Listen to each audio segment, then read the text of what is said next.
Bienvenue dans votre édition des initiatives. Nous irons sur le bord du lac d'Annecy découvrir une activité peu commune, le paddle yoga.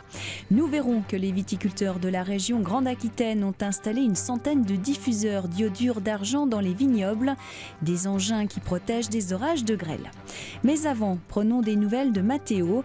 Cet adolescent atteint depuis 3 ans d'une leucémie est en rémission. Il a vaincu sa maladie après un traitement expérimental aux États-Unis, une opération qui a été financé par un appel aux dons. Aujourd'hui, il reprend goût à la vie. Participer à la vie quotidienne, voilà une chose que Matteo ne faisait plus depuis très longtemps.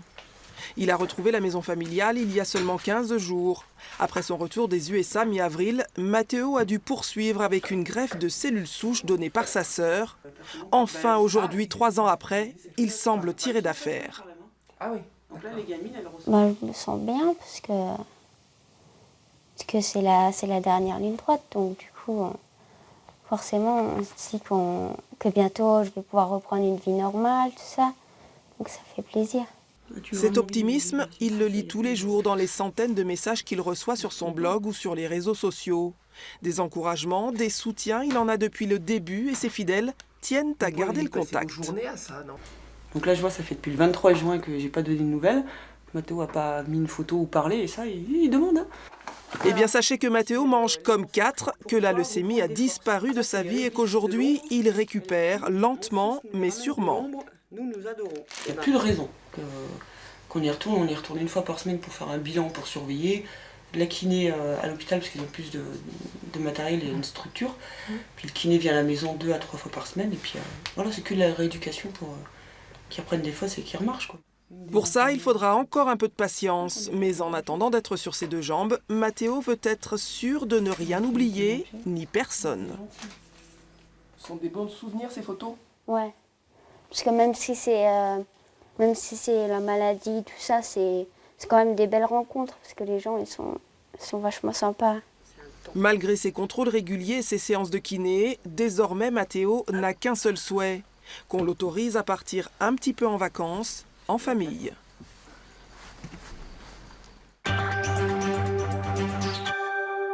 Les orages de grêle sont chaque été la bête noire des agriculteurs. Les viticulteurs de la région Grande Aquitaine protègent les vignes avec des diffuseurs d'iodure d'argent, des engins qui réduisent la taille des grêlons. J'ouvre la bouteille d'air comprimé pour mettre la pression dans ma bouteille qui contient l'iodure d'argent en sous forme liquide. Donc là maintenant je vais introduire la lance qui va diffuser la flamme dans l'appareil. De cette cheminée s'envolent des milliards de particules d'iodure d'argent, invisibles et sans danger pour l'environnement. Pour que le procédé fonctionne, il faut le déclencher environ 4 heures avant l'orage. L'orage va aspirer toutes ces particules très fines qui sont à une altitude très faible. Mais comme l'orage fait aspirateur, il va monter toutes ces particules dans le nuage. Et donc ces particules vont former un nombre de grêlons très important. C'est ce que nous souhaitons. Et de façon à ce que les grêlons soient petits et qu'en retombant, ces grêlons fondent partiellement ou totalement pour n'avoir que de la pluie. Le procédé peut paraître archaïque, tout le contraire. Déclaré en préfecture, en lien permanent avec Météo France et encadré par une association nationale spécialisée. L'ANELFA, qui est l'association nationale de lutte contre les fléaux atmosphériques, achète une prestation à Météo France et Kéronos, donc qui sont les météorologues qui nous avertissent par rapport au risque d'orage. Et donc à ce moment-là, on reçoit par portable, chaque tenant de poste, on reçoit un avis pour allumer le poste avant l'orage. Une centaine de postes qui couvrent chacun 10 km de circonférence, répartis en Charente, Charente-Maritime et Gironde. Mais la météo n'est pas une science exacte. Il y a un mois, aucune alerte n'avait été envoyée. 7% du vignoble cognacé était touché par un épisode de grêle d'une rare violence.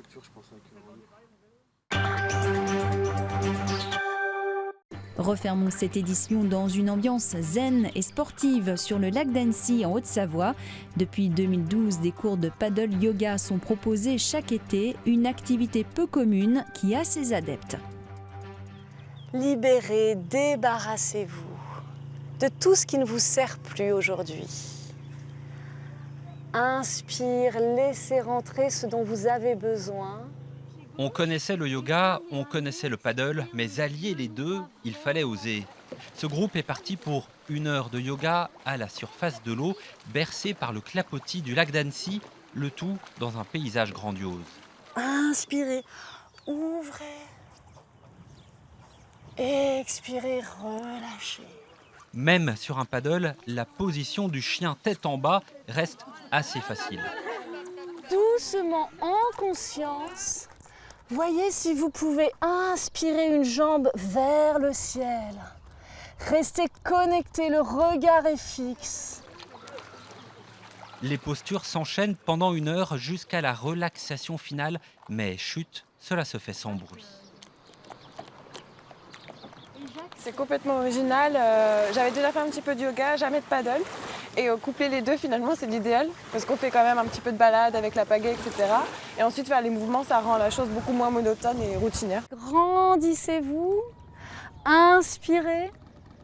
Charlotte pratique le yoga depuis 12 ans, sur un paddle depuis 2 ans. Une activité qui prend de l'ampleur pour lâcher prise dans la dérive. Ça rajoute une petite difficulté, un petit challenge et même un amusement, à vrai dire. Et dans un sens, une difficulté du côté de l'équilibre et en même temps, une possibilité de s'ouvrir à ce paysage qui est magnifique, à ce lac qui est vraiment inspirant et très pur. Comptez 30 € l'heure de yoga sur un paddle, une activité qui existe depuis quelques années seulement sur le lac d'Annecy.